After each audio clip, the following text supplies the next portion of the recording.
Welcome to our channel TGTV వార్తా కథనాలపై విశ్లేషణ కార్యక్రమం మార్నింగ్ న్యూస్ కు స్వాగతం. నేను మీ జర్నలిస్ట్ సత్య. ముందుగా రాష్ట్రంలో జరుగుతున్న రాజకీయ పరిణామాలను కనుక పరిశీలించినట్లయితే నిన్నటి రోజున అసెంబ్లీలో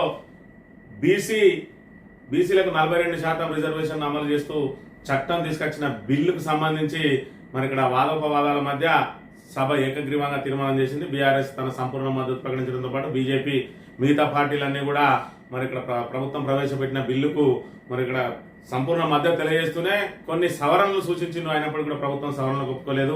మరి బీహార్ లాగా అస్తవ్యస్తంగా పెడితే బిల్లు పాస్ అయ్యే అవకాశం లేదు, తమిళనాడు లాగా శాస్త్రీయ పద్ధతిలో ప్రవేశపెట్టాలని చెప్పి ఇక్కడ సూచనలు చేసినా కూడా ప్రభుత్వం పట్టించుకోలేదు. అయినప్పటికీ కూడా మీరు ఢిల్లీ వరకు పోరాటం చేస్తే మీ పోరాటంలో కలిసి రావడానికి సిద్ధంగా ఉన్నాం, మరి 42% రిజర్వేషన్ అమలు చేయాల్సిన బాధ్యత రేవంత్ రెడ్డిదే అని కూడా బీఆర్ఎస్ స్పష్టం చేసిన అంశాన్ని మనం ఇక్కడ ప్రధానంగా గమనించవచ్చు. ఇక ఇప్పటి వరకు ప్రభుత్వం ఏదైతే మరి ఇక్కడ అబద్ధాల పునాదుల మీద పరిపాలన చేస్తూ సాగుతా ఉన్నదో మరి ఇక్కడ నిన్నటి రోజున అసెంబ్లీలో అదేవిధంగా మండలిలో పలు సభ్యులు అడిగిన ప్రశ్నలకు ప్రభుత్వం నీళ్లు నవ్వుతూ అసలు విషయాన్ని బయట పెట్టాల్సిన మరి ఇక్కడ దుస్థితికి చేరింది. వాళ్ళ పరిస్థితి చూసుకున్నట్టయితే మరి ఇక్కడ ఏదైతే కాళేశ్వరం బ్యారేజ్కి సంబంధించి మరి ఉత్తమ్ కుమార్ రెడ్డి ఏదైతే నీటి పారుదల శాఖ మంత్రి ఉన్నాడో ఆయన పలు ప్రశ్నలకు సమాధానం ఇచ్చిండు. కోదండరామరెడ్డి అదేవిధంగా జీవన్ రెడ్డి ఎమ్మెల్సీలు ఏదైతే అన్నారం సుందిల్ల బ్యారేజ్లు కూడా మేడిగడ్డ బ్యారేజ్ వల్లనే కూలిపోయినాయా అని చెప్పి సమాధానం అడిగితే లేదు కూలిపోలేదు అని చెప్పి సమాధానం చెప్పిండు.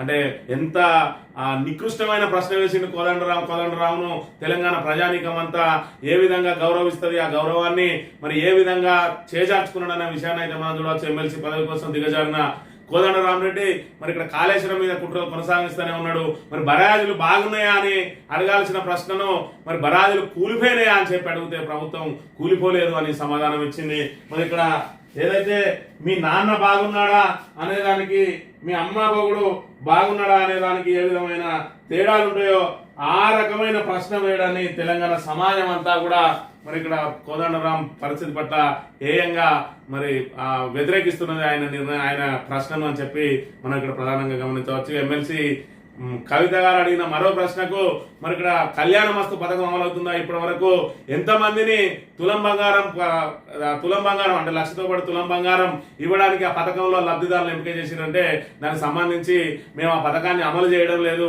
అని దానికి సంబంధించిన ఉప ప్రశ్నలు కూడా అసలు పథకమే అమలు చేయడం లేదు, ఇంకా దానికి సంబంధించి ఎంతమంది ఎక్కడి నుంచి ఏ నెల నుంచి అమలు చేస్తున్నారు దానికి అవసరమే లేదని చెప్పి తులం బంగారాన్ని ఎత్తేసినామని చెప్పి సాక్షాత్తు మరి ఇక్కడ పొన్నం ప్రభాకర్ గారే చెప్పిన అంశాన్ని కూడా మనం ఇక్కడ ప్రధానంగా గమనించవచ్చు. అదేవిధంగా విదేశీ విద్యా పథకం కింద మరి ఇప్పటి వరకు ఎంతమంది లబ్ధిదారులు ఎంపిక చేసిరన్న ప్రశ్నకు సీతక్క గారు సమాధానం ఇస్తూ మంత్రి సీతక్క మరి 110 మందిని ఇప్పటి వరకు ఎంపిక చేసినామన్నారు. వాళ్ళ లబ్ధిదారుల లిస్ట్ ఇవ్వాలంటే మరి నిన్నటి రోజున ఆదివారం అయింది, మేము తీసుకురాలేకపోయినాం, ఆదివారం వెబ్సైట్లు బంద్ ఉంటాయి అన్నారు. అసలు ఆదివారం వెబ్సైట్లు బంద్ ఉండేందో ఆన్లైన్ బంద్ ఉండేందో అనేది తెలంగాణ ప్రజలకు అర్థం కాక తలలు పట్టుకుంటున్న పరిస్థితి. ఈ రీతిలో ప్రభుత్వం ఉన్నది. బయట చెప్పడం ఒక రకంగా, మరి సభలో అడిగితే ఒక రకంగా. కాళేశ్వరం అన్నారం కూలిపోయింది, మరి సుందిల్లా పనికిరాదు అని చెప్పిండు. మరి వాళ్ళ సభ్యుడు వాళ్ళ అనుబంధ సభ్యుడు అడిగిన ప్రశ్నకే మరి వాటికి ఏం కాలేదు, బరాజులు సేఫ్ ఉన్నాయని చెప్తారు. మరి ఈ రకంగా కాళేశ్వరం మీద కుట్రలు పడే బదులు మేడిగడ్డను మరి ఇక్కడ ఏడో బ్లాక్ ను ఇప్పటి వరకు పునరుద్ధరించినట్టయితే ఏదైతే ఈ పంటలు ఎండిపోయి మానేరులు ఎండిపోయి ఈ దుస్థితి అనేది ప్రజలకు కలిగేది కాదు. మరి ఇక్కడ చూసుకున్నట్టయితే ఇది శ్రీధర్ బాబు నియోజకవర్గానికి సంబంధించి మరి ఇక్కడ ఓడేడు దగ్గర మానేరు వాగు ఏ విధంగా ఎండిపోయిందో చూడండి ప్రజలారా. ఇక ఈ రకంగా ఒక్క నీటి చుక్క లేదు. రైతులందరూ కూడా ఇలా బోర్ల మీద బోర్లు వేసుకొని ఇప్పుడు మరి ఇక్కడ ఏదైతే సాగు చేసుకోవాల్సిన దుస్థితి ఏర్పడ్డది. ఇది ఓడేడు ఆ బ్రిడ్జ్, ఈ బ్రిడ్జినే మేము రాగానే మరి ఇక్కడ పూర్తి చేస్తామని చెప్పిండు. ఇప్పటి వరకు ఈ బ్రిడ్జ్ విషయంలో ఇప్పటి వరకు పనులు అయితే ప్రారంభం కాలేదు.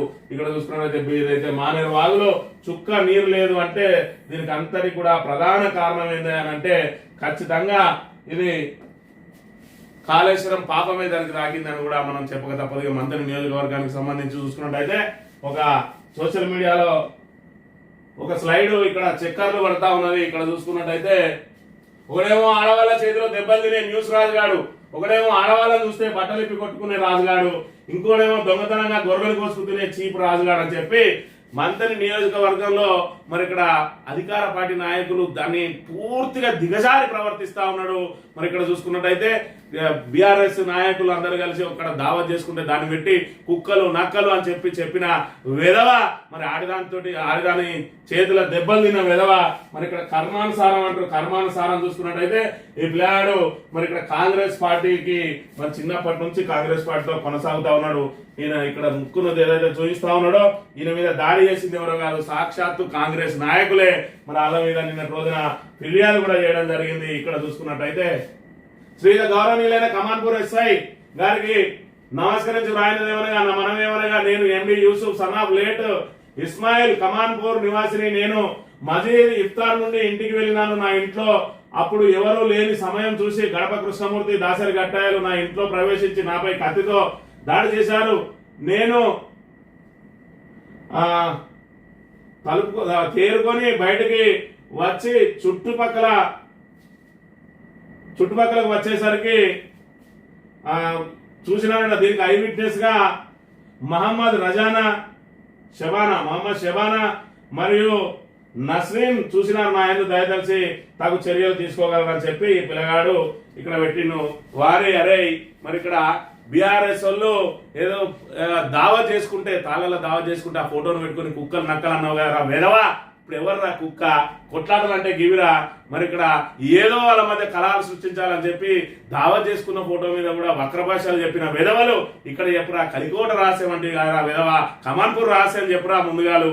మరి ఇలాంటి నీచమైన నిన్నైతే కుక్కలు కొట్టినట్టు నిన్ను అధికారంలో ఉన్న కొట్టుడే, ప్రతిపక్షంలో ఉన్న కొట్టుడే, నువ్వు సర్పంచ్ ఉన్నప్పుడే ఇంటి చుట్టూ కెమెరాలు పెట్టుకున్నావు నన్ను చంపుతారని చెప్పి పుట్టమది కాళ్ళ మీద పడి దండం పెడతా. నన్ను కనుక నువ్వు బీఆర్ఎస్ పార్టీలోకి తీసుకోకపోతే నేను జూలపిల్ల నన్ను చంపుతారు. ఇంతకుముందే గతంలో నన్ను ఆల్రెడీ మెడకు ఉరేసి సచ్చిపోయిన అనుకోని ఇడిచిపెట్టి పేరు నీ కాలు మొక్కుతా అని చెప్పి కాలు పట్టుకొని ఇవ్వలేదు. ఆ తర్వాత అభినవ చెగువేరా అని చెప్పి అక్కడ బ్రిడ్జి కాంచి రాయించుకుంటా ఎదవా. మళ్ళీ ఇప్పుడు పోయి కాంగ్రెస్ రజోరి మొత్తం నేనేదో కాంగ్రెస్ కు రాకి పెట్టినా అని చెప్పి చెప్తాడు వెదవా. మరి ఇక్కడ ఒక ఫోటోను చూపించి చెప్పినా ఇప్పుడు చెప్పరా సమాధానం వెదవా. కొట్లాటలంటే గివిరా. ఇలాంటివి పెట్టుకొని మరి ఇక్కడ చీపు ఒకడేమో గొర్రెలు ఎత్తుకపోతాడు, ఒకడేమో మరి ఇక్కడ ఆడవాళ్ళ మెడలో పుస్తులు ఎత్తుకపోతాడు ఆడవాళ్ళను. మరి ఇక్కడ అక్రమ సంబంధాలు ఏదైతే అక్రమంగా వాడుకొని ఆ దగ్గర పైసలు తీసుకుంటాడు, ఇంకో కానిస్టేబుల్ దగ్గర పైసలు తీసుకుంటాడు, ఇంకో విధమేమో గొర్రెలు ఎత్తుకపోతాడు. ఇక ఇంకా చూసుకున్నట్టయితే వీళ్ళ పరిస్థితులు ఏ విధంగా ఉన్నాయనంటే నిన్నటి రోజున జీరో మధ్య నిందితుల arrest 11/3/2024 prohibition and excise station Kataram పరిధిలో మాముతారం మండలంలోని కనకనూరు, సింగంపల్లి, నరసింగాపూర్, మాముతారం గ్రామాల్లో సుంకం చెల్లించిన మద్యం అమ్ముతున్నారనే సమాచారంపై గ్రామాల్లో ఎక్సైజ్ డిపార్ట్మెంట్ దాడి చేయడం జరిగింది. A1 బొత్సు అనసూయ భర్త అశోక్ అనే మహిళ ఇంట్లో సోదాలు నిర్వహించగా కొన్ని సుంకం చెల్లించని మద్యం దొరికితే అలా ఎవరెవరున్నారా అంటే శ్రీరామ్, ప్రేమ్ కుమార్ మరియు నరసింగాపూర్ గ్రామంలోని గాదె సారయ్య అనే వ్యక్తులు తనకు సరఫరా చేసినని తెలిపిండు. ఇందులో 2 వ్యక్తులు తప్పించుకోవడానికి ప్రయత్నం చేస్తా ఉన్నారని చెప్పి మరి టీజీటీవీ ఆల్రెడీ ముందుగానే చెప్పింది. దీనికి సంబంధించి శ్రీధర్ బాబు ప్రధాన అనుచరుడు ఇక్కడ మధ్యప్రదేశ్ టు మాముతారం అని చెప్పి ఇలా అప్పటికి పేరును ప్రకటించలేదు. 2 పెట్టి మరో 3 అబ్స్కాండింగ్ లో ఉన్నారని చెప్పిండ్రు. ఇక్కడ చూసుకున్నట్లయితే సంధి సుధాకర్ రెడ్డి, అదే విధంగా మారగోని బాపు గౌడ్లు మరి ఇందులో ఉన్నారని చెప్పి బాజాప్తా మనం ఆల్రెడీ పేర్లను చెప్పడం జరిగింది. ఇక్కడ ఏదైతే అక్రమ మద్యం దందాలు మంత్రి శ్రీధర్ బాబు అనుచరులు భాగవతం పట్టబయలైంది. బుధవారం ఎక్సైజ్ దాడుల్లో అక్రమ మద్యం పట్టుబడగా అందుకు సూత్రధారులైన మంత్రి శ్రీధర్ బాబు అనుచరులు సంధి సుధాకర్ రెడ్డి, మారగోని బాపు గౌడ్లు పరారీలో ఉన్న సమాచారం. మధ్యప్రదేశ్ నుండి మాముతారం మండలానికి అక్రమ మద్యం తీసుకొచ్చి వ్యాపారం చేస్తున్న వీరు అధికార పార్టీ అండదండలతో ఈ మండలంలోనే దందా నిర్వహించారా లేక నియోజకవర్గ వ్యాప్తంగా దందా జరిగిందా అని చెప్పి ఆ రోజే పెట్టినా మనం చూసుకున్నట్టయితే ఇప్పుడు చూసుకున్నట్టయితే ఇందులో ఆల్రెడీ వీళ్ళిద్దరిని కూడా అరెస్ట్ చేసినట్టుగా మరి ఇక్కడ ఆల్రెడీ ప్రకటన వచ్చిన అంశాన్ని కూడా మనం ఇక్కడ చూడాలి. ఇక్కడ చూసుకున్నట్టయితే A4 గా సంధి సుధాకర్ మరియు మాముతారం గ్రామ నివాసి అయిన A5 మారగోని బాపు తనకు మధ్య సరఫరా చేసినని చెప్పడంతో వాళ్ళిద్దరిని కూడా అరెస్ట్ చేశారట. A6 ఎండి మహబూబ్ పాషా అన్నట్టయినా ఇప్పుడు పరారీలో ఉన్నాడట. సంధి సుధాకర్ రెడ్డిని చూసుకున్నట్టయితే ఇది ఇక్కడ కాంగ్రెస్ నాయకుల అనుచరుల భాగవతాలు ఈ రకంగా ఉంటే ఇంకా నెత్తిన నోరు పెట్టుకుని కుక్కల్లాగా ఊరుతా ఉన్నారు. సిగ్గు శరవు లేదు మరి గాడులకు. మరి ఇప్పుడు చెప్పరా ఎవడు కుక్క అనేది ఇప్పుడు తేలాలి. ఇలాంటి విధవలను మరి ఇక్కడ నమ్మకనే అలా మీద కన్వీనర్లను పెట్టుకుని పార్టీ నడిపించుకుంటా ఉన్నారు. కానీ అయినా కూడా అలాంటి వారిని ఇంకా మండల పార్టీ అధ్యక్షునిగా ఎందుకు కొనసాగిస్తున్నారు అని చెప్పి వాళ్ళ కాంగ్రెస్ నాయకులే మరి ఇక్కడ బాధంగానే దాని మీద మరి ఇక్కడ విమర్శలు చేస్తున్న పరిస్థితి. చెప్పు వాటి కొడితే ఒక్కరు కూడా పోయి ఇప్పటి వరకు మరి ఆయనకు సంఘీభావం తెలపడం కానీ పరామర్శించడం కానీ ఇదే పద్ధతిని ప్రశ్నించడం కానీ చేయలేదు అని అంటే ఆయన భాగవతం ఏ విధంగా ఉంటుందో ఇంకా మనం చెప్పనవసరం లేదు. అలాంటి నీచుని గురించి మాట్లాడుకుంటే ఆ పదాలు కూడా వృధానే. ఇక్కడ దావత్ ఫోటోను చూపించి ఇన్ని రకాల మాట్లాడిన కుక్క ఇప్పుడు చెప్పురా కుక్క అని చెప్పి మరి ఇక్కడ ఎవరు కుక్క అన్నది ఇప్పుడు తేలాలి అనేది మా ప్రశ్న అనే విషయాన్ని మీరు గమనించాలి. ఈ వార్తా కథనాలను కనుక పరిశీలించినట్టయితే ముందుగా నమస్తే తెలంగాణలో బీసీ బిల్లుకు బీఆర్ఎస్ విద్యా ఉద్యోగాలు స్థానిక సంస్థల్లో బీసీలకు 42% కోట 2 బిల్లులకు రాష్ట్ర శాసనసభ ఏకగ్రీవ ఆమోదం. బిల్లుకు సంపూర్ణ మద్దతు తెలిపిన బీఆర్ఎస్ పార్లమెంట్ లోనూ కలిసి వస్తామని వాగ్దానం. ఢిల్లీకి అఖపక్షాన్ని తీసుకెళ్లాలని సూచన. బీజేపీ ఎంఐఎం సిపిఐ కూడా మద్దతు. అడ్డంకులేవి లేకుండా చూడాలని సూచన. అందరం వెళ్లి ప్రధాని కలుద్దామన్న సీఎం. కాంట్రాక్ట్ లోను బీసీలకు 42% ఇవ్వండి. బడ్జెట్ లో 20,000 కోట్లు కేటాయించండి. సబ్ ప్లాన్ ప్రకటించండి. హరీష్ రావు డిమాండ్ అని చెప్పి మరి ఇక్కడ బీసీలకు విద్యా ఉద్యోగాల స్థానిక సంస్థల్లో 42% రిజర్వేషన్ కల్పించేందుకు ఉద్దేశించిన 2 బిల్లులను శాసనసభ ఏకగ్రీవంగా ఆమోదించింది. ప్రభుత్వం సోమవారం అసెంబ్లీలో బిల్లులు ప్రవేశపెట్టగా తొలి నుంచి బీసీల పక్షాన గెలవెత్తున్న బీఆర్ఎస్ సంపూర్ణ మద్దతు ప్రకటించింది. సభ ఆమోదం పొందేందుకు తన వంతు సహకారం అందించింది. బీజేపీ ఎంఐఎం సిపిఐ కూడా అసెంబ్లీలో బీసీ బిల్లుకు మద్దతు ఇచ్చినాయి. మరి ఇక్కడ చూసుకున్నట్టయితే మద్దతు ఇచ్చింది ఓకే, కానీ ఇది బీసీ రిజర్వేషన్ ఇప్పుడు అమలైనట్టేనా? బీసీలకు విద్యా ఉద్యోగాల్లో స్థానిక సంస్థల్లో 42% రిజర్వేషన్ అమలైనట్టేనా అంటే అస్సలకే కాదు. ఇది కేవలం రాష్ట్రం ఆమోదిస్తే ఇది మనకు అమలయ్యే అంశం కాదు. బీసీలకు రిజర్వేషన్ కల్పించేయాలంటే ఖచ్చితంగా పార్లమెంట్ లో చట్ట సవరణ జరగాలి. మరి దీనికి ఎవరు కొనుక్కోవాలి అంటే ఏదైతే కాంగ్రెస్ మేనిఫెస్టోలో చేర్చిందో 42% రిజర్వేషన్ అమలు చేస్తామని స్థానిక సంస్థల్లో, ఇంకా మేము దాన్నే కాదు విద్యా ఉద్యోగాల్లో కూడా కల్పిస్తా ఉన్నాం, ఇంకా అదనంగా ఇవ్వని మాటను కూడా చెప్తామని చెప్తున్న కాంగ్రెస్ మీరు ఇక్కడ బిల్లు పెట్టుకొని చేతులు దులుపుకుని కాదు, ఖచ్చితంగా దీన్ని పార్లమెంట్ లో ఆమోదయోగ్యం చేయించాలి. దీనికి ఆమోదం పొందాలంటే ఎవరు కొనుక్కోవాలి? ఈ రోజు పార్లమెంట్ లో ప్రతిపక్ష నేతగా ఉన్నటువంటి మన రాహుల్ గాంధీ 99 సీట్లు ఉన్నాయి వాళ్ళకు. ఆ 99 సీట్లున్న రాహుల్ గాంధీ ఇప్పుడు బీసీ బిల్లు తెలంగాణలో బీసీలకు రిజర్వేషన్ అమలు చేస్తామని మేనిఫెస్టో ఏదైతే పెట్టిందో దానికి సంపూర్ణ బాధ్యత రాహుల్ గాంధీదే. కాబట్టి ఆయన ఊనుకొని అక్కడ దీనికి ఖచ్చితంగా అందరి ఎంపీల మద్దతు కూడా కట్టాలి. అదే విధంగా ఆయనకి ఏదైతే 99 ఉన్నారో మిగతా ఇండి కూటమి పక్షాలు ఏవైతే ఉన్నాయో వాళ్ళందరి మద్దతు కూడా కొట్టుకొని అందరి మీద పార్లమెంట్ లో పోరాటం చేయాలి. అంతేగాని ఇది కేవలం కంటి తుడుపు చర్యగా తెలంగాణ ప్రజలను తెలంగాణ బీసీలను మభ్యపెట్టడానికి రాష్ట్రంలో ఇక్కడ బిల్లు తెచ్చినామని చెప్పి చేతులు దులుపుకొని బీజేపీ మీద నెట్టేయడమో కేంద్ర ప్రభుత్వం మీద నెట్టేస్తే ఖచ్చితంగా తెలంగాణ ప్రజలకు సమాధానం చెప్పాల్సిన బాధ్యత ఇక్కడ ముఖ్యమంత్రిది, అదేవిధంగా మేనిఫెస్టో కమిటీ చైర్మన్ శ్రీధర్ బాబుది, అదేవిధంగా ఉప ముఖ్యమంత్రి బట్టి విక్రమార్కది, మిగతా మంత్రి వర్గానిది. ఖచ్చితంగా ప్రభుత్వం బాధ్యత వహించాలి. 42% వచ్చే వరకు మీరు ఏం చేస్తున్నారో మా తెలియదు, ఖచ్చితంగా 42% అమలు చేసి తీరాలి. మేము మా ప్రయత్నం చేసినాము అని అంటే బీసీ సమాజం ఎక్కడ కూడా ఒప్పుకునే ప్రసక్తే లేదనే విషయాన్ని ఇక్కడ ప్రధానంగా గమనించాలి. బిల్లులతోనే చేతులు దులుపుకోవద్దు, కేంద్రాన్ని ఒప్పించే బాధ్యత రేవంత్ రెడ్డిదే. ఢిల్లీలో సీఎం దీక్ష చేస్తే బీఆర్ఎస్ మద్దతు. తమిళనాడు శాస్త్రీయ పద్ధతి పాటించాలి. తమిళనాడులో శాస్త్రీయ పద్ధతి పాటించాలి. బీహార్ అశాస్త్రీయ బిల్లును కొట్టేసింది. తెలంగాణ సర్కార్ బీహార్ బాటలోనే పోతుంది. బిల్లు పార్లమెంట్ లో ఆగిపోయే ప్రమాదం ఉన్నదని చెప్పి ఇక్కడ ఆల్రెడీ బీసీల పక్షాన గంగుల కమలాకర్ బీఆర్ఎస్ నుంచి మాట్లాడిండు.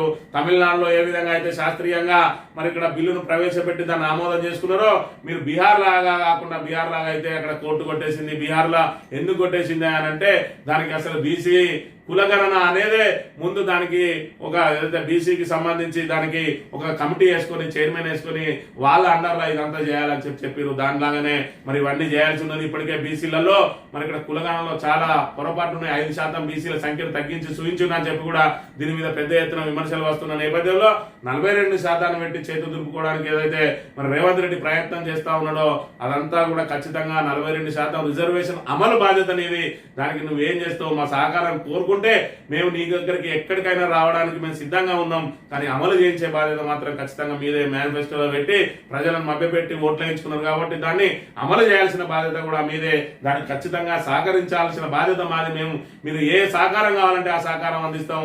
అదేవిధంగా తెలంగాణ బీసీల పక్షాన మీరు ఢిల్లీలో మరి దీక్ష చేసినా కూడా మీ దీక్షకు సంఘీభావం ప్రకటించి మీ వెంట కూర్చోవడానికి మీకు మద్దతు పలకడానికి మేము సిద్ధంగా ఉన్నామని చెప్పి నిన్న రోజున అసెంబ్లీలో చెప్పడం జరిగింది. ఇక్కడ చూసుకున్నట్టయితే గాంధీ భవన్ కాదు అసెంబ్లీ, శాసనసభను అలా నడుపుతామంటే కుదరదు. సభను నడిపించడంలో ప్రభుత్వం విఫలం. సభ్యుల ప్రశ్నలను డిలీట్ చేయడం ఏంది? మబ్బుల 3 గంటలకు ఎజెండా పంపుతారా? ఎంఐఎం నేత అక్బరుద్దీన్ ఓవైసీ ఆగ్రహం ప్రజాస్వామ్యాన్ని కూని చేస్తున్నారని చెప్పి వాకౌట్ అని మరి ఇక్కడ గాంధీ భవన్ కాదు ఇది అసెంబ్లీ అని చెప్పి చెప్పిండు. మరి సభ మీ ఒక్కరిది కాదు మన అందరిది అని చెప్పి ఏదైతే చెప్పిండో అప్పుడు చూసుకున్నట్టయితే మరి ఆయననేమో సస్పెండ్ చేసిండ్రు ఎవరిని, జగదీష్ రెడ్డిని. మరి ఇక్కడ అసెంబ్లీ ఇది గాంధీ భవన్ కాదు ఇది అసెంబ్లీ అని చెప్తే మరి ఇక్కడ అక్బరుద్దీన్ ఓవైసీ మీద చర్యలు తీసుకునే దమ్మున్నదా కాంగ్రెస్ ప్రభుత్వానికి? మరి ప్రవేశపెడతాడా శ్రీధర్ బాబు ఈయన సస్పెండ్ చేయాలని అంటే మరి ఇక్కడ దిక్కు దివానం లేదు. మరి ఇక్కడ ఆయన వాకౌట్ చేసి మరి వెళ్ళిపోయిండు. అంటే నీ మిత్రపక్షంగా కొనసాగుతున్నటువంటి ఎంఐఎంఏ మరి ఇది గాంధీ భవన్ కాదు, అసలు మీ ఎజెండా 3 గంటలకు పంపుడు ఏంది? మరి దాన్ని మేము ఎప్పుడు ప్రిపేర్ అయ్యి రావాలని అడుగుతా ఉంటే సభను ఏ విధంగా అస్తవ్యస్తంగా నడిపిస్తా ఉన్నారు. సభ్యులు ప్రిపేర్ అయ్యి రాకుండా సభ నుంచి ప్రభుత్వం ఏ విధంగా తప్పించుకునే ప్రయత్నం చేస్తా ఉన్నది అనేది ఆయన వ్యాఖ్యల ద్వారా తేటతెల్లమైంది. ఇక దేని వినైనా అడిగితే ఏం చెప్తా ఉన్నారు? ప్రభుత్వం పొంతం లేని సమాధానాలు చెప్పడం. ఇక్కడ చూసుకున్నట్టయితే తులం బంగారం ఇవ్వట్లే, మేము చెప్పిన కళ్యాణ మస్తు పథకం అమలు కావట్లే, కళ్యాణ లక్ష్మి షాదీ ముబారక్లని కొనసాగిస్తున్నాం, ఆ పథకాలకు సంబంధించిన బిల్లులే చెల్లిస్తున్నాం అని చెప్పి మరి ఇక్కడ కళ్యాణ లక్ష్మి షాదీ ముబారక్ లబ్ధిదారులకు మంత్రులు ఎమ్మెల్యేలు చెక్కులు పంపిణీ చేస్తున్నప్పుడు ప్రజలు నిలదీస్తున్నారు. ఎన్నికల సందర్భంగా కాంగ్రెస్ పార్టీ హామీ ఇచ్చిన తులం బంగారం మాట సంగతి ఏందని అడుగుతున్నారు. నేపథ్యంలో కాంగ్రెస్ చెప్పిన తులం బంగారం కథ ఉత్తమోచితని తెలిపింది. ఈ విషయాన్ని ప్రభుత్వమే స్పష్టం చేసింది. శాసనమండలిలో ప్రశ్నోత్తరాల సమయంలో బీఆర్ఎస్ ఎమ్మెల్సీ కలవకుంట కవిత పలు ప్రశ్నలు సంధించారు. రాష్ట్రంలో పేద వర్గాలకు అదేవిధంగా ముస్లింలకు కళ్యాణ మస్తు అనే కార్యక్రమాన్ని అమలు చేస్తున్నామని చెప్పిండ్రు.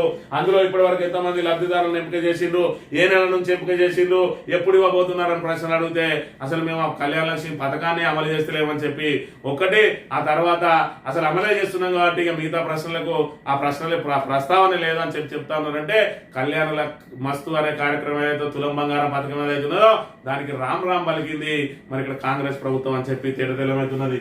ఇదొకటైతే ఇక రెండోది సండే కదా సైట్ పనిచేయట్లేదట. విదేశీ విద్యా పథకం అప్లికేషన్ల అప్డేట్ పై మంత్రి స్కీమ్ ను ఆపివేయలేదని చెప్పేందుకు యత్నం. లబ్ధిదారుల జాబితా ఇంకెప్పుడు ఇస్తారని చెప్పి గంగులు అడిగితే పొంతలేని జవాబు చెప్పిందట.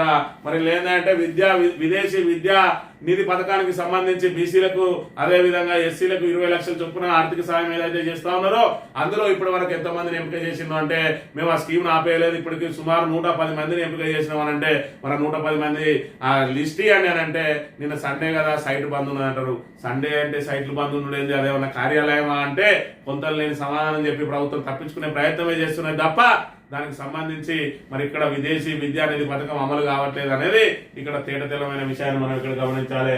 ఇక కాళేశ్వరం పరాజులు సేఫ్ కూలిపోతాయన్న ప్రచారంలో వాస్తవం లేదు. మండలిలో మంత్రి ఉత్తమ్ లిఖితపూర్వక జవాబు ప్రాజెక్టు పనికిరానంటూ ఇన్నాళ్ళు కాంగ్రెస్ ప్రచారం అని చెప్పి వాస్తవాలను అంగీకరిస్తూ సర్కార్ ప్రకటన. మరి ఇక్కడ చూసుకున్నట్లయితే కోదండరాము మరి ఏమన్నాడు అంటే మేడిగడ్డ లెక్కనే సుందిల్లా అన్నారం బ్యారేజ్ కూడా కూలిపోతాయా అని చెప్పి అడిగితే అలాంటిది ఏం లేదు, ఆ బ్యారేజీలు సేఫ్ గా ఉన్నాయని చెప్పి ఇక్కడ చెప్పిండు. ఆయన అడిగిన ప్రశ్న ఇంత దుర్మార్గంగా ఉన్నది.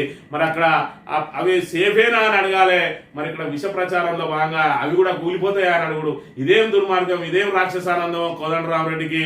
మరి ఇక్కడ తెలంగాణ సమాజం గమనించాలి, తెలంగాణ మీద కోదండరామరెడ్డికి ఏ విధమైన ప్రేమ ఉన్నది.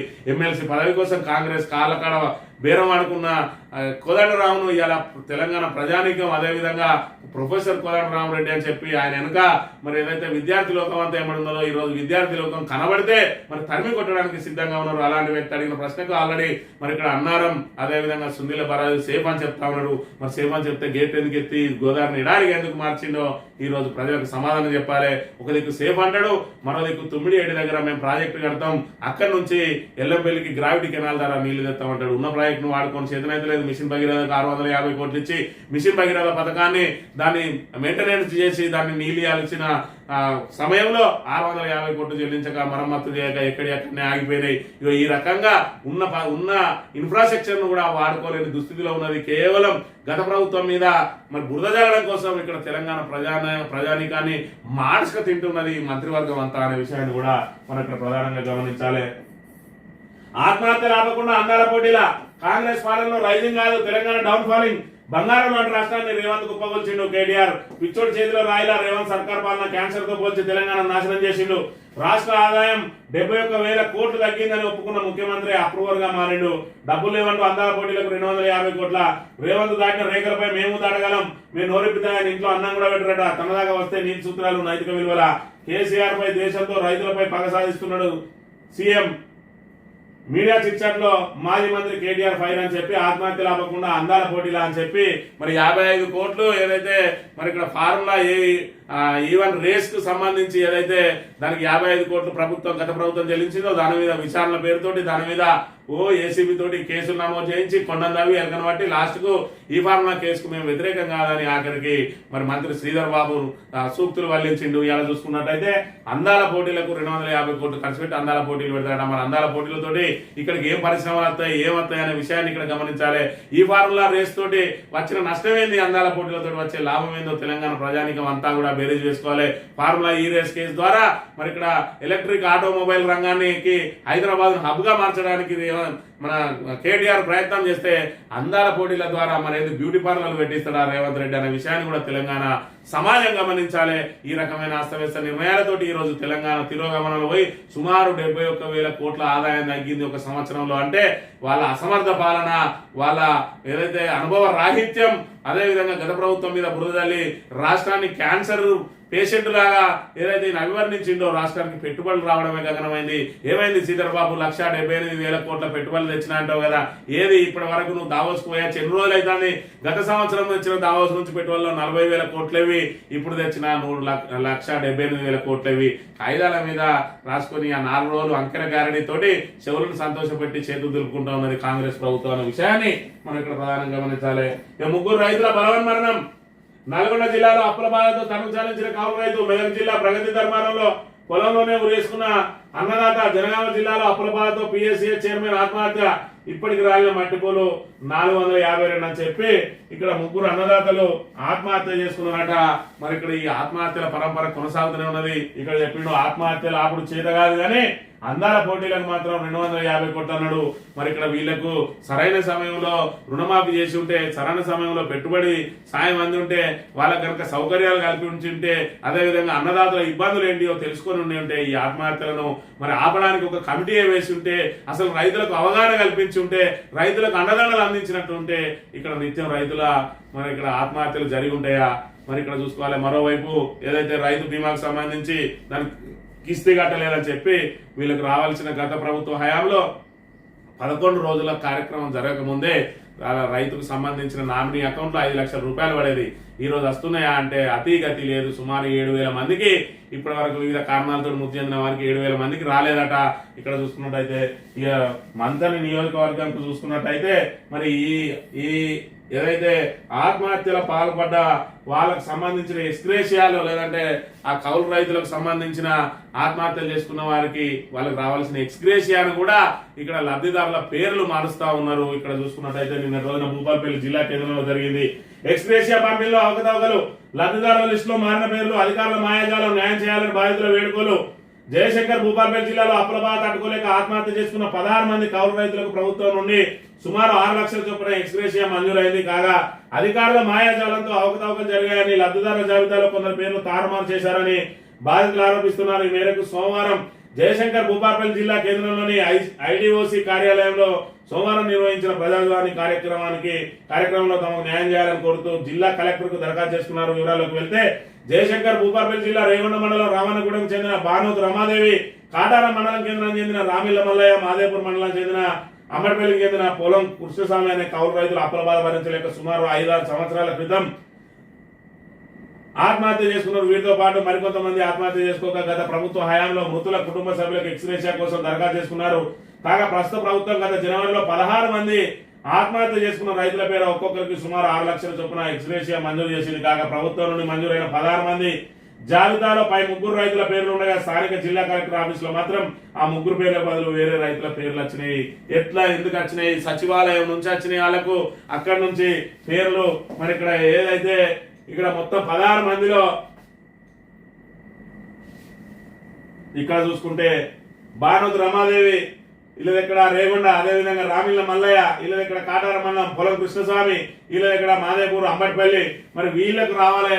వీళ్ళందరికీ 16 మంది పేరు మీద ఇక్కడ జయశంకర్ భూపాలపల్లి జిల్లాకు సంబంధించి 16 మంది లబ్ధిదారుల లిస్ట్ వస్తే మరి ఇందులో పేర్లను ఆల్రెడీ ఇక్కడ మార్చేసిండ్రు. ఇక్కడ చూసుకున్నట్టయితే గుర్రం రాకేష్ అట మరి ఇక్కడ రేగొండ మండలానికి సంబంధించి పొనగండ్ల విలేజ్ అయినను, అదే విధంగా జింకల రవి అట ఈయన మలారావు మండల్ అదేవిధంగా బండారు రవి ఈయన కూడా మల్హార్రావు మండల్ ఇద్దరు మరి మంత్రి నియోజకవర్గం నుంచి ఇద్దరిని తొలగించి ఇద్దరిని, అదేవిధంగా భూపాలపల్లి నియోజకవర్గం నుంచి ఒక్కరిని తొలగించి ఒక్కరిని మరి ఇక్కడ అక్కడి నుంచి సాక్షాత్తు మరి కలెక్టరేట్ కి వచ్చి వాళ్ళకు నిధులు ఆల్రెడీ విడుదల చేయాలని చెప్పి నిధులను పంపిస్తే ఎవరి పేర్ల మీద వాళ్ళకు చెక్కులు రాసి ఇవ్వాల్సిన అధికారులు ఈ రకంగా పేర్లను మార్చి మరి ఇక్కడ రాజకీయ ఒత్తిళ్లతోటి లబ్ధిదారుల పేర్లనే మారుస్తా ఉన్నారు అని అంటే ఇది ఎంతవరకు సమంజసం? ఇక్కడ ఏం జరుగుతా ఉన్నది?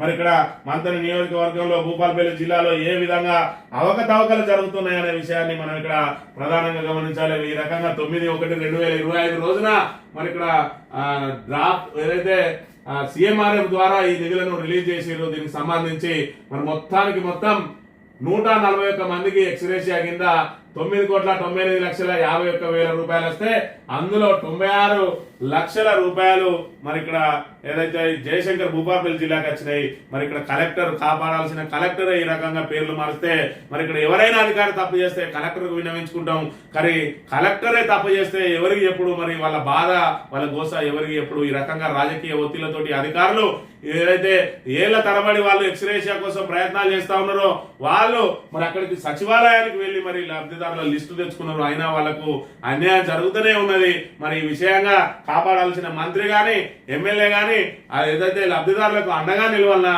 వాళ్ళ పేర్లను మరి వాళ్ళే సిఫారసు చేసిందా లేకపోతే అధికారులు మరి ఇక్కడ ఏదైతే అమ్యామ్యాలకు ఆశపడి పేర్లు మార్చిరా దీని మీద ఖచ్చితంగా విచారణ చేయాలి. ఖచ్చితంగా కలెక్టర్ దీనికి బాధ్యత వహించాలి. మరి దీనికి బాధ్యులైన వాళ్ళ మీద చర్యలు తీసుకోవాలి. అదే విధంగా ఖచ్చితంగా లబ్ధిదారులు ఎవరైతే ఉన్నారో వాళ్ళ పేర్ల మీద ఎవరి పేర్ల మీద అయితే శాంక్షన్ అయినాయో వాళ్ళకి తిరిగి ఇప్పియాలి. కానీ మరి ఇక్కడ వాళ్ళు కాంగ్రెస్ వాళ్ళు కాదనో లేదంటే తమకు అత్యంత దగ్గర వాళ్ళు ఉన్నారని చెప్పి సిఫారసు చేసిరో లేదంటే అధికారులు మరి ఇక్కడ లంచాలకు ఆశపడో ఈ రకంగా పేర్లు మార్చే వాళ్ళ మీద ఖచ్చితంగా చట్టరీత్యా చర్యలు తీసుకొని ఇలాంటి మరి భవిష్యత్తులో పునరావృతం కాకుండా చర్యలు చేపట్టాలి. దీనికి కలెక్టరే బాధ్యత వహించాల్సిన అవసరం కూడా ఉన్నది.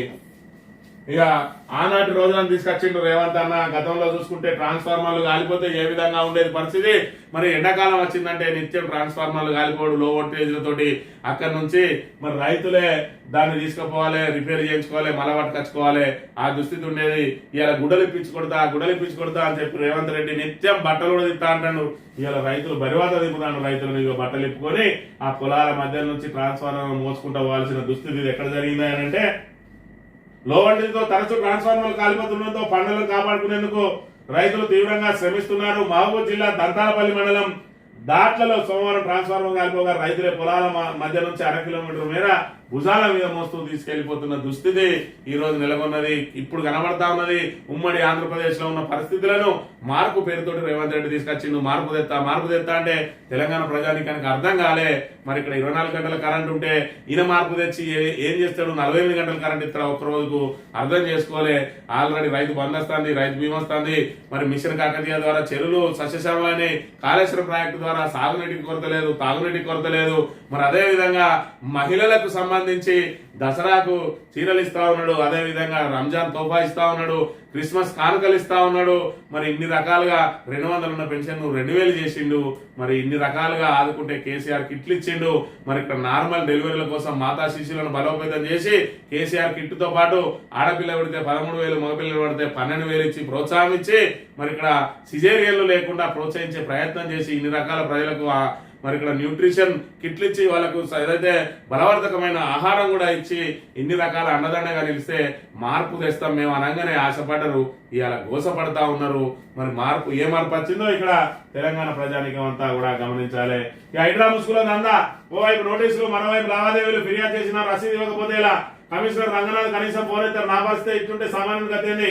కాంగ్రెస్ ఎమ్మెల్యే అనిరుద్ రెడ్డి తీవ్ర విమర్శ అని చెప్పి హైడ్రా ముసుగులో దందాలు చేస్తా ఉన్నారని చెప్పి హైడ్రా అనేది మరి పూర్తిగా వసూళ్ల కోసం పెట్టిందని చెప్పి ఏదైతే ప్రతిపక్షాల ఆరోపణలు చేస్తా ఉన్నాయో మరి ఆ ప్రతిపక్షాల ఆరోపణలు బందాయి ఆఖరికి అధికార పక్ష నేతనే మరి ఇక్కడ ఆరోపణలు చేస్తా ఉన్నాడు అనిరుద్ రెడ్డి. ఇప్పటికే కాంగ్రెస్ మీద పోరాటం చేస్తా ఉన్నాడు. ఆయన అక్రమంగా భూ లావాదేవీలు ఏవైతే జరుగుతా ఉన్నాయో దానికి సంబంధించి హైడ్రా ద్వారా ఏమేమి అవకతవకలు జరుగుతా ఉన్నాయో స్వయంగా ఈయన కంప్లైంట్ ఇస్తేనే పట్టించుకుంటారట. ఇక సామాన్యుడు కంప్లైంట్ ఇస్తే హైడ్రా ద్వారా ఏం పట్టించుకుంటారు? హైడ్రా అనేది ఒక గొప్ప గొప్ప సంస్థగా ఇన్ని రోజులు చిత్రీకరించిన రేవంత్ రెడ్డి ఒకసారి ఆలోచన చేసుకోవాలని సొంత పార్టీ సభ్యుడే ఇక్కడ ఆరోపణలు చేస్తా ఉన్నాడు. ఇంకా హైడ్రా కొనసాగించిన అవసరం, ఆ హైడ్రాను మీరు మూసేసుకొని ఏదైతే హైడ్రా ద్వారా రియల్ ఎస్టేట్ పడిపోయిందో దాన్ని పునరుద్ధరించే ప్రయత్నం చేసుకోండి తప్ప హైడ్రా ముసుగులో వసూళ్లను ఆపేయండి అని చెప్పి ఆయన చెప్తున్న అంశాన్ని కూడా గమనించండి. ఊరూరా ఉక్కుపాదం, కాంగ్రెస్ ను వీడితే కేసు బీఆర్ఎస్ లో చేరిన 24 గంటల్లోనే స్టేషన్ కు తరలింపు, సోషల్ మీడియాలో తప్పుడు ప్రచారం చేశారంటూ కేసు హెచ్ఆర్సీకి ఫిర్యాదు చేస్తామంటున్న సుంకె రవిశంకర్ మాజీ ఎమ్మెల్యే హెచ్చరిక. మరి ఊరూరా ఉక్కుపాదం అని చెప్పి కాంగ్రెస్ ను విడిపోతే కేసు పెడతా ఉన్నారట. ఈయన ఎక్కడైనా అంటే మరి రాజన్న సిరిసిల్ల జిల్లా పోయినపల్లి మండలం వెంకటరావుపల్లికి సంబంధించిన మాజీ సర్పంచ్ కాంగ్రెస్ ను వీడి టీఆర్ఎస్ లో చేరిండు. టీఆర్ఎస్ లో చేరి ఏం చేసిండే 20 మందితోటో 30 మందితోటో మేము చేరిన అనగానే వాళ్ళు పోయి సంఖ్య తప్పు చెప్పిండ్రు. మరి ఆయన 20 మందితో చేరలేదు, వాళ్ళు ఇద్దరే చేరిండ్రు కాబట్టి తప్పుడు ప్రచారం చేసింది కాబట్టి ఆయన మీద కేసు పెట్టిండు అనగానే పోలీసులు ఏముంటుంది వాళ్ళు కూడా మరి కాంగ్రెస్ పార్టీ కార్యకర్తలాగానే వ్యవహరిస్తున్నారు కాబట్టి మరి వాళ్ళ బాస్ వచ్చి చెప్పినట్టే కదా కాంగ్రెస్ వాళ్ళందరూ వాళ్ళకు బాసులు, వాళ్ళ బాస్ వచ్చి చెప్పంగానే టకా పోయి కేసులు నమోదు చేసిండు. ఏమని అంటే నువ్వు సోషల్ మీడియాలో తప్పుడు ప్రచారం చేసినావు, నడు పోలీస్ స్టేషన్ కు నీ మీద కేసు నమోదైంది, ఉన్న 20 ఆపరేషన్ అయిందయా, నేను ఇప్పుడు రాలేను అని అంటే గదంతా జాంతనయ్య నువ్వు రావాల్సిందే అని చెప్పి పాపం ఆయన కుంటుకుంటా అక్కడ తీసుకుపోయి నేను చేసిన నేరం ఏంది అంటే మేము 20 మందితోటి మరి కాంగ్రెస్ వీడి టీఆర్ఎస్ లో జాయిన్ అయినామంటే నువ్వు ఇద్దరే జాయిన్ అయిన మీరు 20 మంది అంటారా అని చెప్పి ఇగో కేసులు పెడతా ఉన్నారు. అసలు తెలంగాణ సమాజం ఎటుపోతా ఉన్నది, ఏ విధంగా కేసులు పెడతా ఉన్నారో ఒక్కసారి తెలంగాణ ప్రజానీకం అంతా కూడా గమనించాలి. మంత్రిలో అయితే కేసులు సర్వసాధారణం. అసలు బీఆర్ఎస్ నాయకులు నోరు తెరిస్తే కేసులే. ఇప్పటికే నా మీద 11 కేసులు అయినాయి. మరి ఇక్కడ ఏదైతే ఖమ్మంపల్లి మాజీ సర్పంచ్ ఉంటాడు, ఆ ఖమ్మంపల్లి మాజీ సర్పంచ్ మాకు బిల్లులు వస్తలేవు అని సర్పంచుల తరఫున పోరాటం చేస్తూ హైదరాబాద్ లో నిత్యం మరి ఇక్కడ మంత్రులను కలుస్తూ వీళ్ళని కలుస్తూ అక్కడ మీడియా ద్వారా మరి ఇక్కడ ప్రభుత్వం మాకు బిల్లులు ఇస్తలేదని, అదే విధంగా మంత్రిలో జరిగే అవకతవకలు ఎప్పటికప్పుడు మరి సోషల్ మీడియాలో పెడతాడు. ఆయన నోరును కొట్టేయడానికి ఏం చేసినారంటే మరి ఇక్కడ 12 తారీఖు 3వ నెల డైరెక్ట్ ఎస్సీ ఎస్టీ కేసు పెట్టిండ్రు. ఏంటిదే దానిలో ఆరోపణ అంటే వీళ్ళు ఏదో పెద్దమ్మ గుడి ఏదో గుడి మరి అక్కడ నిర్మాణం చేసుకుంటా దాన్ని ఏదో మరి ఆ రోజు గుడి ఆవిర్భావం ఏదో పెట్టుకున్నారు, దానికి సంబంధించి పూజా కార్యక్రమం అన్ననట ఒక ఎస్సీ అతన్ని లోపలికి రానియలేదు అని చెప్పి మరి ఆయన ఫిర్యాదు చేయడం, టకా ఆయన మీద కేసు నమోదు చేయడం. మళ్ళీ ఇక్కడ కేసులు నమోదు అయితే కూడా ఇక్కడ బహిరంగ విచారణలు ఉండయి, ఫీల్డ్ మీద విచారణలు ఉండయి. ఎవరైతే వీళ్ళు 4-5 కాంగ్రెస్ నాయకుల పేర్లు చూపెడతారో ఆ పేర్లను తీసుకుపోయి ఆయన వీడియో రికార్డ్ చేసుకుంటాడు. ఏసీబీ గారు రూమ్ లో కూర్చొని చేసుకొని కథం వీళ్ళ మీద కేసు నమోదు చేస్తాడు. వచ్చి నోటీస్ ఇయ్యండి, తర్వాత మళ్ళీ నోటీస్ ఇయ్యండి, మీరు కోర్టుకు పోని అని చెప్పి ఇగో ఈ రకంగా హింసిస్తూ మరి ఇక్కడ పోలీసులు అయితే పూర్తిగా కాంగ్రెస్ పార్టీ కార్యకర్తలే. ఇక వీళ్ళకు సుపీరియర్ ఆఫీసర్ ఎవరా అంటే మరి ఎస్ఐలకు సిఐలకు, ఎస్ఐకి సిఐ, సిఐకి ఏసీపీ, ఏసీపీకి డీసీపీ, డీసీపీకి సిపి ఇట్టుంటారు. కానీ ఎస్ఐకైనా కాంగ్రెస్ వాళ్ళే సుపీరియర్లు, ఇక్కడ సిఐకైనా కాంగ్రెస్ నాయకులే సుపీరియర్లు, మరి ఇక్కడ ఏసీపీకి అయినా కాంగ్రెస్ నాయకులే. కాకపోతే ఎస్ఐకి అయితేనేమో మండల స్థాయి నాయకుడు సుపీరియర్ ఆఫీసర్ అవుతాడు, సిఐకి అయితేనేమో మరి ఇక్కడ నియోజకవర్గంలో ఉండే చోటామోటా నాయకులు ఎవరైనా ఉంటే ఆయన సుపీరియర్ అవుతాడు, ఏసీపీకి మరి ఇక్కడ ఎమ్మెల్యే స్థాయి నాయకులు అవుతా ఉన్నారు. ఇక డీసీపీ సిపిలకు ఏకంగా మంత్రులే సుపీరియర్ ఆఫీసర్లు అవుతారు. వాళ్ళు ఏం చెబితే వాళ్ళ అడుగులకు మడుగులవుతుందో అక్రమ కేసుల పరంపర మంత్రులు కొనసాగుతూనే ఉన్నది. ఆఖరికి మాజీ సర్పంచ్ గొంతు నొక్కడానికి ఇక్కడ ఎస్సీ ఎస్టీ కేసు పెట్టింది. ఖమ్మంపల్లి మాజీ సర్పంచ్ సముద్రాల రమేష్ మీద 12వ తేదీన కేసు నమోదు చేసి ఆయనను జైలుకు పంపడానికి రంగం సిద్ధం చేసిన అంశాన్ని కూడా మనం ఇక్కడ ప్రధానంగా గమనించవచ్చు. ఇక మద్యం ధరలు 18% పెంపు అసెంబ్లీ సమావేశాల తర్వాత ముద్రట మొన్న బీర్ల మీద పెంచిండు. ఆటోమేటిక్ గా ఇక్కడ కూడా పెంచడానికి నెమ్మదిగా మన గతంలో చూసుకున్నట్టయితే మద్యం ధరలు పెంచి మరి ఇక్కడ ఏదైతే రైతు బంధు చేయడానికి మద్యం ధరలు పెంచుతానో అన్నాడు. మరి రైతు భరోసా చేయడానికి ఆల్రెడీ బీర్ల ధరలు పెంచిండు, అయినా రైతు భరోసా ఇప్పటివరకు రాలే. ఈ మద్యం ధరలు పెంచినా కూడా ఇంకా నా జీతాలకే పోతాయి అంటాడో మన సంక్షేమ పథకాలు ఇస్తాడో ఇయ్యడో కూడా తెలియని పరిస్థితి. ఇక ఇక్కడ చూసుకుంటే ఇదో విచిత్రమైన కేసు. రుణమాఫీపై ఫిర్యాదు వెళ్తే మాజీ సర్పంచ్ అరెస్ట్ అట. జగిత్యాల జిల్లా మొగిలిపేటలో మరి ఇక్కడ వీళ్ళు ఏదైతే నిన్నటి రోజున ప్రజావాణి కార్యక్రమం జరుగుతుంది జగిత్యాలలో, మరి రుణమాఫీ కాలేదు మాకు అని చెప్పి ఒక 20 మంది రైతులను పట్టుకొని ఎవరెవరికైతే రుణమాఫీ కాలేదో ప్రజావాణిలో కలెక్టర్ని కలవడానికి పోతే పోలీసులు అరెస్ట్ చేసిరు. అసలు ఇది ఏం పరిపాలన, ఏం రాజ్యం, ఇందిరామ రాజ్యం అంటే ఈ రకంగా ఎమర్జెన్సీ పాలన మరి ఇక్కడ ప్రధానంగా గమనించాలి.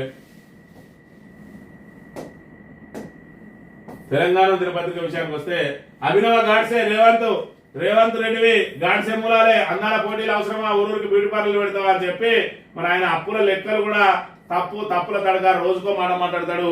స్టార్టింగ్ లో 6 లక్షలు అన్నాడు, తర్వాత 7 లక్షలు అన్నాడు, మొన్న స్టేషన్ కాన్పూర్ పోయినాక 8 లక్షలు. అంటే ప్రభుత్వం ఇప్పుడు బీఆర్ఎస్ ఉన్నదా 6 లక్షల నుంచి 7 లక్ష ఎట్లా అప్పు అవుతుంది, 7 లక్షల నుంచి 8 లక్షలు ఎట్లయితుంది. మరి అసెంబ్లీలో చూపించినప్పుడు మాత్రం 4,15,000 కోట్లు అనే అప్పు చూపిస్తారు.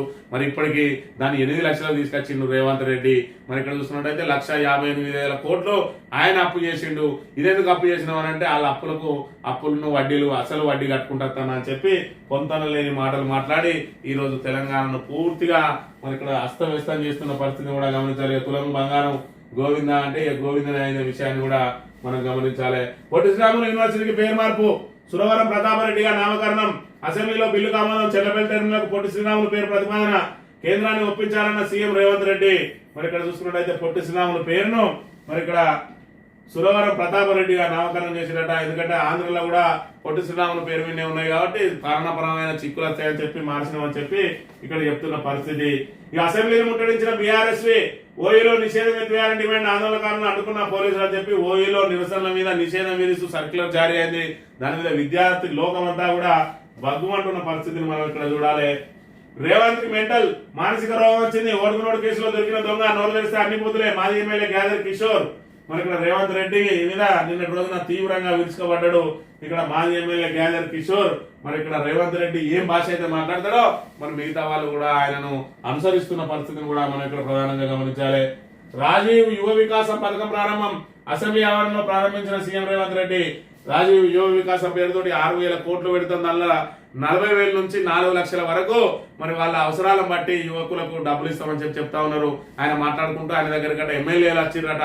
ఎమ్మెల్యేలు వచ్చి మరి అన్న మేము ఇప్పటి వరకు మా కోసం పనిచేసిన వాళ్ళకి మేము ఏం చేయలేకపోతున్నాం అని చెప్పి వాళ్ళు ఏదైతే అడిగినరో దానికి అందుకే యువ వికాసం పెడతా ఉన్నాడట. అంటే కార్యకర్తలకు నేరుగా డబ్బులు ఇవ్వడానికే ఈ పథకం ప్రారంభించడం చెప్పి రేవంత్ రెడ్డి చెప్పగానే చెప్తా ఉన్నాడు. యువ వికాసంలో అర్హులైన వాళ్ళు ఎవరు అని అంటే కాంగ్రెస్ పార్టీలో ఎవరు పనిచేస్తే వాళ్ళే అర్హులు అనేది రేవంత్ రెడ్డి చెప్పగానే చెప్పిన అంశాన్ని అయితే మనం గమనించవచ్చు. ఇక సాక్షి దినపత్రిక విషయానికి వస్తే బీసీ బిల్లులు ఏకగ్రీవం అని చెప్పి ఇక ఏదైతే 9 నెలల నుంచి మరి ఇక్కడ అంతరిక్షంలో ఉన్నటువంటి సునీతా విలియమ్స్, భారత మూలాలు ఉన్నటువంటి సునీతా విలియమ్స్ రేపటి రోజున మరి ఇక్కడికి రాబోతా ఉన్నదట. ఎప్పుడెప్పుడు వస్తుందా అని చెప్పి ఎదురు చూస్తా ఉన్నది యావత్ ప్రపంచం అంతా కూడా. ఒక వ్యోమగామి పోయి అంతరిక్షంలో చిక్కుకోవడం మరి ఇక్కడ ఏదైతే భవిష్యత్తు దానికి సంబంధించిన పరిశోధనల మీద దెబ్బతీసే ప్రమాదం ఉంటుంది కాబట్టి ఆమె క్షేమంగా మరి ఇక్కడ నింగి నుంచి నేలకు చేరుకోవాలని చెప్పి యావత్ ప్రపంచం ఎదురు చూస్తున్న వేళ రేపటి రోజున రాబోతా ఉన్నదని చెప్పి ఇక్కడ వార్తలు వెలువడుతున్న అంశాన్ని మనం ఇక్కడ ప్రధానంగా గమనించవచ్చు. ఇక పాలనపై పట్టుకు మరికొంత సమయం, అందరినీ సమన్వయం చేసుకుంటూ సుపరిపాలన అందిస్తే పాలనపై పట్టు సాధించినట్లు నేను ఆ దిశగా ప్రయత్నాలు చేస్తున్నా. దీనికి మరికొంత సమయం పడుతుంది, కానీ ఆ సమయం వచ్చేలేపు నేనే మొత్తం ఇక్కడ ఊసిపోయే అవకాశం కూడా ఉంటుందనే విషయాన్ని మనం ఇక్కడ ప్రధానంగా గమనించాలి. ఇక కుటుంబం ఎప్పుడు గుర్తొచ్చిందా? మీరు అసహ్యకరంగా మాట్లాడినప్పుడు మాకు ఫ్యామిలీ లేదా? సీఎం రేవంత్ రెడ్డిపై BRS working president KTR fire. సంబంధాలు అంటగట్టి మా పిల్లలను దూషించినప్పుడు విలువలు లేవా అని చెప్పి మరి ఇక్కడ ఆయన మాట్లాడిన మాటలను కూడా ఏదైతే రేవంత్ రెడ్డి మరి ఇక్కడ అసెంబ్లీ సాక్షిగా మా కుటుంబాలను దూషిస్తున్నారు, ఇది ఎక్కడి పద్ధతి, దీనికి ఎక్కడో ఈ విశృంఖలతకు మరి కళ్ళెం వేయాలంటాడు. మళ్ళీ అక్కడ పోయి తాగుబోతులని మాట్లాడతాడు.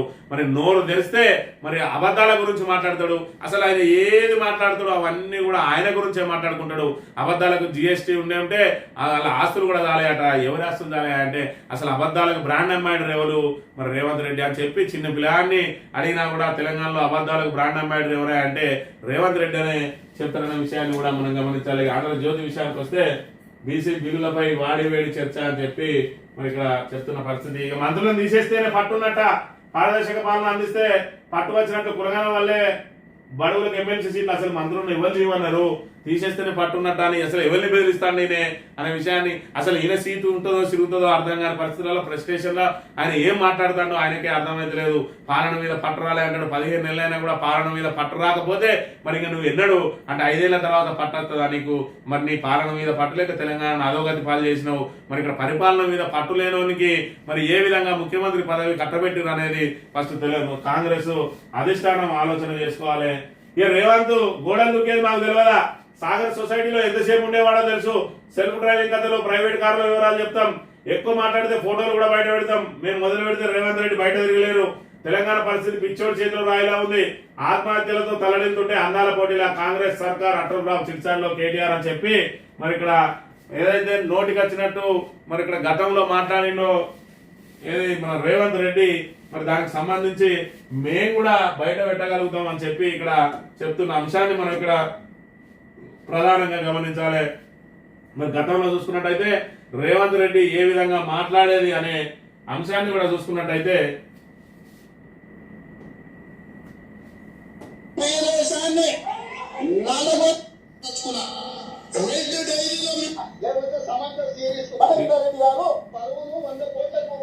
రేట్ కట్టింది కదా, ఇదేమన్నా రకుల్ప్రీత్ సింగ్ సినిమాకు సైన్ చేసినట్ట, లేకపోతే సమంత సిరీస్ కు సంతకాలు పెట్టిన రకుల్ప్రీత్ సింగ్ సినిమాలకు సైన్ చేసినట్ట, సమంత సిరీస్ కు సైన్ చేసినట్ట రకుల్ రావు. మరి ఏ విధంగా అయితే ఇట్లా రేవంత్ రెడ్డి బూత్ పురాణాలు కనుక తీసినట్టయితే ఇక్కడ డీజీపీ మీద, ఇక్కడ సినిమా నటుల మీద, ఇక్కడ పోలీసుల మీద, జర్నలిస్టుల మీద, దళిత ఎమ్మెల్యే వీరేశం మీద, ఇప్పుడు వీరేశం వాళ్ళ కాంగ్రెస్ పార్టీలో ఉన్నాడు, ఆడోళ్ళ మీద, ఆఖరికి మైనర్ల మీద కూడా మరి నోటికి వచ్చినట్టు మాట్లాడిన ఈయన ఇలా తెలంగాణ సంస్కృతిని విధ్వంసం చేసింది ఎవరు? మరి ఆ రోజు వాళ్లకు ఏదైతే అక్రమ సంబంధాలు అంటగట్టిండో ఇవాళ చూసుకున్నట్టయితే మరి మేము చెప్పలేమా, మేము చెప్పమంటావా, నీ భాగవతం అంతా బయట పెట్టుకున్నావా, మేము కనుక చెప్తే నీకు ఇంట్లో బువ్వ కూడా పెట్టరు అని చెప్పి అవసరమైతే ఫోటోలతో సహా బయట పెడతా అని చెప్పి 10 ఏళ్ళ అధికారంలో ఉన్నాం, ఎవడేం చెప్తాడో మాకు ఆయనతో తెలియకుండా లేము, కాకపోతే మేము విలువలు పాటిస్తా ఉన్నాం, నువ్వు ఇదే విధంగా విలువలు దిగదారుస్తావు అని అంటే నువ్వు ఎవరెవరెంబడి తిరిగినావో మొత్తం నీ భాగవతం అంతా బయట పెడతావని చెప్పి కూడా నిన్నటి రోజున మరి కేటీఆర్ కాస్త ఆవేశంగానే మాట్లాడిండు. నువ్వు మాట్లాడిన రోజు మాత్రం ఎవరికి భార్య పిల్లలు ఉండరు, నీ మీద మాట్లాడితే మాత్రం నీకు ఇప్పుడు భార్య పిల్లలు గుర్తొచ్చిందా అని చెప్పి కూడా మన అసెంబ్లీలో ఆయన ఏమన్నాడు, నా బిడ్డను నా భార్యను కూడా అంటా ఉన్నాడు, ఇది ఏం పద్ధతి అంటాడు.